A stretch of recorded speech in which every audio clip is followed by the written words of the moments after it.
السلام علیکم علماء او طلباء خپکیږئ ما مونږه ګټلې ده او ان شاء الله مونږ به همیشه ګټو ځکه زمونږه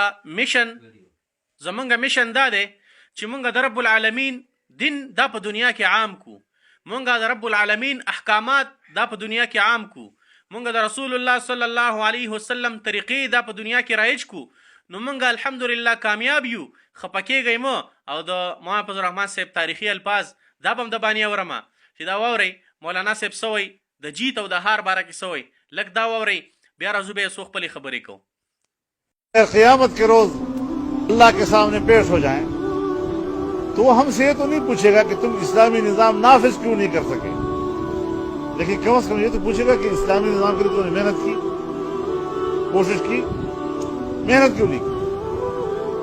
तो काम करना और मेहनत करना इसके हम मुकल्लफ हैं, लेकिन नताइज के हम मुकल्लफ नहीं हैं।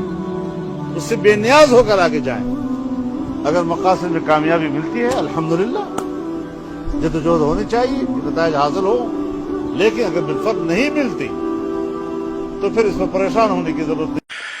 दाजी मौलाना साहब खबरې تاسو واورېدې چې زموږ نه الله پاک په قیامت کې دا تاسو نه کوي چې تا حکومت کړی او کنه دی وکړی. الله تا تاسو کوي چې تاسو د اسلامي حکومت تر راوستو لپاره څومره کوشش کړو، تاسو څومره جدوجہد کړو. مونږه کوشش دا دی چې مونږ رب العالمین احکامات دا په دنیا کې مونږه دا عام کو او مونږ اسلامي حکومت دا مونږ راولو. نو که مونږ منډې ترلې وو کوشش مونږه که د ووټ په ذریعه که مونږه د بل څه په ذریعه مونږ دا کوشش کوو او د علماو دا میشن دی. او شیخ قاسم صاحب یو زمونږه د جمعیت علما اسلام یو کینډیډیټ بلدیاتي اکشن کې هغه پاتې راغی. نو شیخ صاحب لراغه ډېر سخت خپه و.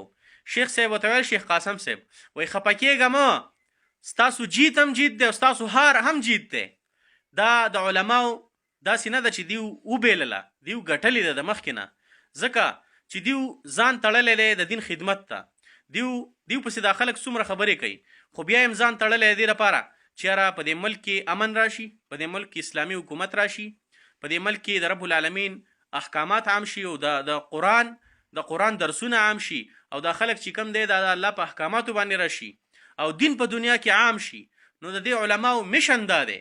نو دا الحمدلله کامیاب دي، چرې هم علما نشي ناکام کېدی او دغه میدان کې به ډټ کر مونږ ولاړو ان شاء الله.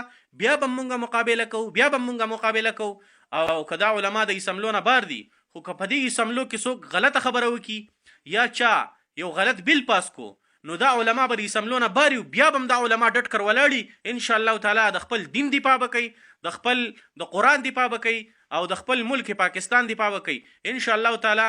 ډټ کر به دا علما ولاړي که په ملک کې چا د اسلام خلاف غلطه خبره وکړه یا چا په اسمبلی کې غلط بیل پاس کو نو دا علما به د اسمبلی نه باري او ان شاء الله تعالی دا علما به ډټ کر ولاړي د دې مخالفت به کوي.